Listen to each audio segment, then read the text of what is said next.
In the middle of the Pacific Ocean, off an island most people have never heard of, the water is broken by something that should not be there. Walls, straight, deliberate, man-made walls rising out of the sea. And behind them, more, with canals where the ocean flows between them like streets.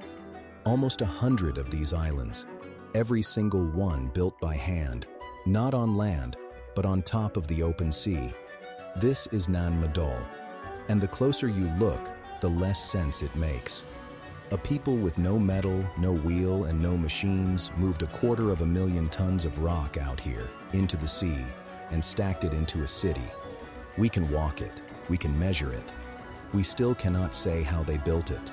That is the question this whole place forces you to ask. And we are going to chase it all the way down. To understand how strange this place is, you have to understand just how alone it is. This is Pohnpei, a single small island in Micronesia, thousands of kilometers from any continent, home to perhaps 25,000 people at its height. Not an empire with endless labor, a small society on a speck of land surrounded by open ocean in every direction. And on its eastern edge, in a shallow lagoon, that small society did something no other people on Earth ever did. They did not build a city by the sea. They built one on top of it, 92 artificial islands, raised stone by stone out of the water across an area more than 1 kilometer long. Each islet had its purpose. One for building canoes, one for preparing food, one for making coconut oil. A city not just of stone, but of order. Every island a district, every district a function, all of it laced together by water. Now look at what they built it from. This is where the mystery really begins, not brick. Basalt, long, 6-sided columns formed when volcanic lava cools slowly. The builders stacked them crossways, layer over layer, like the logs of a cabin. No mortar, just weight and clever fitting, holding walls up to 8 meters high. Individual columns weigh several tons. The largest are estimated at up to 50, the weight of a battle tank. And they did not simply pile them up. On the royal islet of Nandawas, the walls of the Great Tomb rise more than 7 meters, built to overwhelm anyone who entered, to make a visitor feel in their bones the sheer power of the king who could command this. But here is the number that should stop you. To build all of this, they moved stone at a rate of roughly 2,000 tons a year, every year, for 3 to 4 centuries. Generation after generation, hauling multi-ton rock into the sea, most of them never living to see it finished. Which brings us to the question everything has been building toward. That basalt did not come from here. It was quarried elsewhere on the island, in some accounts miles away, and somehow moved across land and open water and lifted into place high above the tide. With no cranes, no pulleys, no metal, no wheels, no animals. Archaeologists have proposed rafts and palm log ramps to roll the stones up into place, and levers and floating the columns in shallow water to lighten them. Every theory has been tested, and not one of them fully explains it. This is not a solved mystery dressed up for television. It is genuinely, still, an open question. The people of Pohnpei have always had an answer, and for centuries, it was the only one anyone had. Their tradition tells of 2 brothers, sorcerers named Olisipa and Olosopa, who came across the sea in a great canoe, searching for a place to build an altar to their gods. And when they needed the vast stones moved, they did not haul them.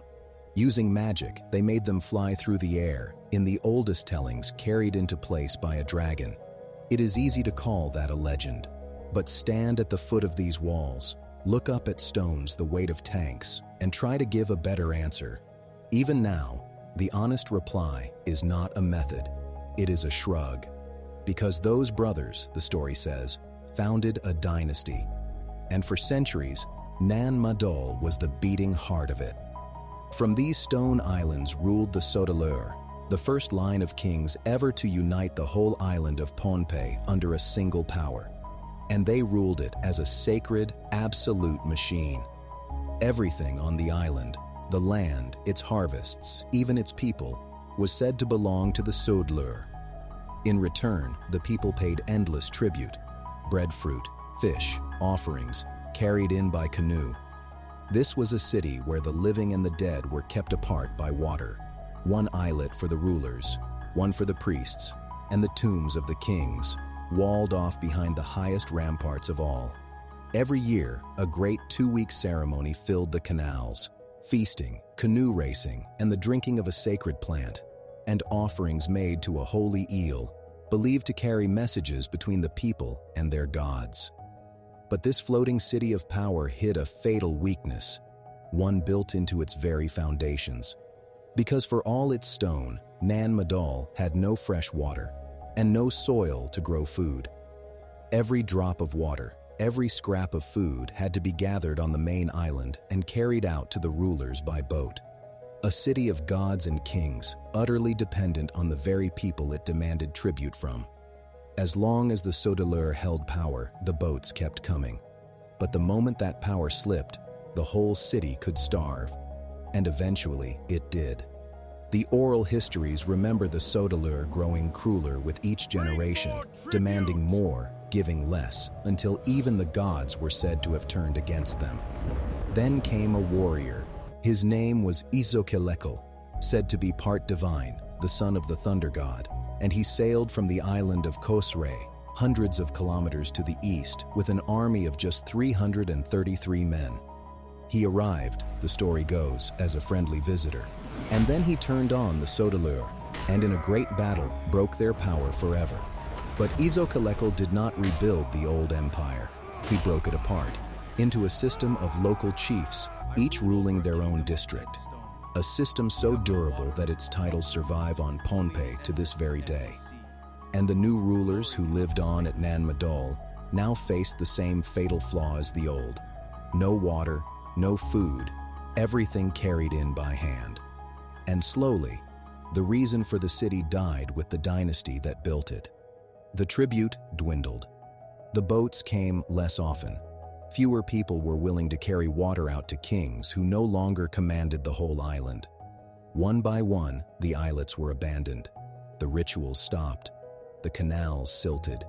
The jungle climbed the walls, and the sea, patiently, endlessly, began to take back the ground it had been forced to give. And there is a final, strange twist. Divers exploring the waters around Nan Madol have reported stone structures beneath the surface, hinting that part of this city may already have sunk and drowned and been lost to the very ocean it was built upon.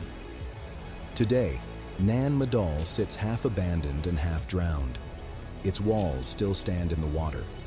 Mangroves grow through the ruins, and the waves keep working at stones that were dragged out here 800 years ago by hands whose method we never solved.